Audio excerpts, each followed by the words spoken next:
Painter Francisco de Goya was very sick in his last few years of life. According to Adam Herdman from Mutual Art, Goya was fully aware that he was dying. He was sick with lead poisoning and had gone completely deaf as a result. After moving into Quinta del Sordo, the once incredibly social man became isolated. This was far from the only troubles Goya had suffered in his lifetime. He lost his wife and 7 children, and had seen many more lives taken in the midst of warring Spain. Roberta Alford from the Journal of Aesthetics and Art Criticism outlines how these traumas could have manifested in his work. Quote, "There are many aesthetic artifacts that come into being, I believe, from the artist's need to exercise private devils, as Blake said, to give a form to the devil in order that it may be cast out. The artist actualizes the phantoms that beset him and subdues their power."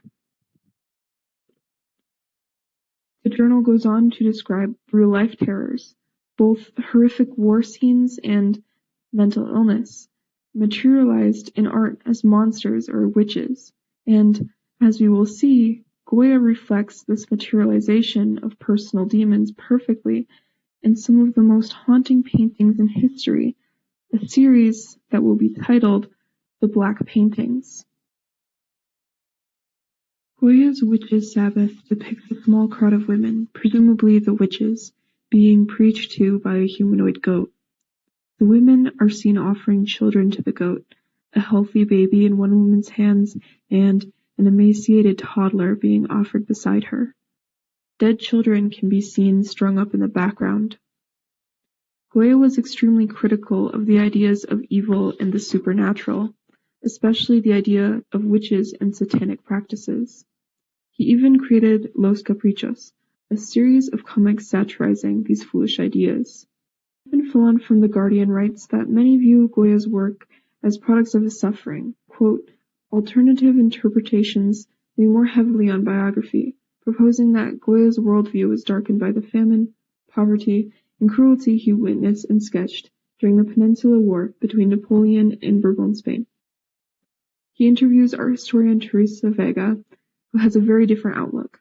Quote, "She finds it difficult to agree with scholars who present the Black Paintings as a showcase for the artist's political despondency or his existential edge-of-death despair." Now quoting Vega, quote, "All you hear about these pictures is how he was crazy, melancholic, pessimistic when he made them. But he was actually an optimist with a great sense of humor, very rational and very clear in his mind, right to the end." And an incredibly similar work, The Witches' Sabbath, raises the same debate. The themes of evil and the goat are reoccurring in Goya's work. Art history professor Edvigdor Pusek describes in the journal Notes in the History of Art why Goya centers the goat figure, again linking it to Los Caprichos. Quote, "Goya had a long-standing inclination to sorcery themes and had earlier represented the devil as a goat," and goes on to acknowledge the human-like posture. Quote, "Goya used the motif of an upright quadruped in several of his caprichos." Fillon also makes this connection, writing, quote, "In those etchings and engravings, Goya used grotesques to illustrate his themes. Witches, demons, and goblins are metaphors for violence, ignorance, and blind superstition."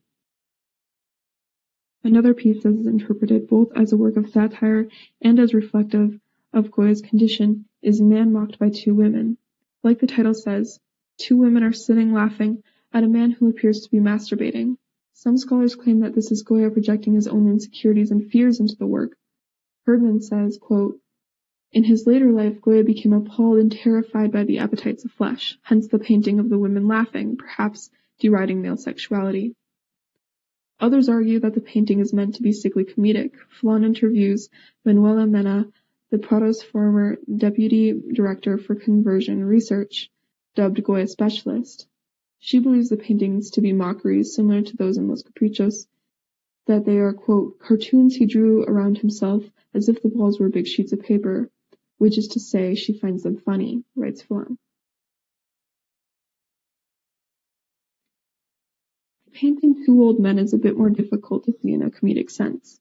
One man stands staring ahead vacantly, seemingly oblivious to the ghoulish figure behind him. Most scholars consider this painting to be a commentary on the deaf condition, as Goya was completely deaf at the time of its creation. The figure shouts into the man's ear, but he is unaware. Another interpretation could see the man as insane, and the ghoul as the tormenting thoughts permeating the sufferer's mind. The satiric and comedic view of the black paintings quickly falls apart once introduced to the painting considered the most terrible piece of the series, the dog, sometimes referred to as the drowning dog.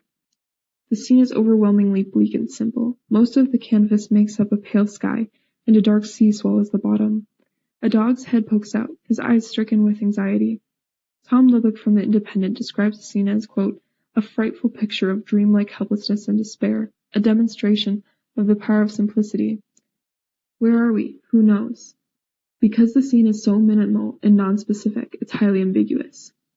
He goes on to say, quote, these extreme proportions have an inherent drama. You can see the creature as submerged, up to its neck, swallowed by something. It's stuck there sinking. It raises its head, trying to keep itself above water, but the great empty gulf that towers above it only emphasizes its helplessness. Whether the danger comes from below or from above, the picture tells us that there is no escape. Each is a source of dread, and the little dog is caught between them. It is deprived of any sense of movement or action. It is only a head, a consciousness, lost in a universe of terrors, afraid for its life. I feel that this is not only a perfect description of the dog, but that it also speaks to the theme of overwhelming isolation found in all of the black paintings. It would be difficult to come to a concise conclusion of the series. It's so complicated. Many scholars disagree about what exactly Goya was expressing in this series, and there are hundreds of different interpretations of the same work. To quote Herdman, Goya's paintings are always defined by action. At one point, this was a social impulse. Later, it is the active opposite. And so, the black paintings are not just representations of black. They are willed purpose of non-being, the archetypal harbingers of the opposite of life. Their yawning spaces are not just empty, they have been emptied. Flesh does not just decay unto death, it is devoured. Time doesn't pass, it is not passive, it is exacting and ritualized. And, in the deaf man's house, silence is not just the absence of noise, it roars.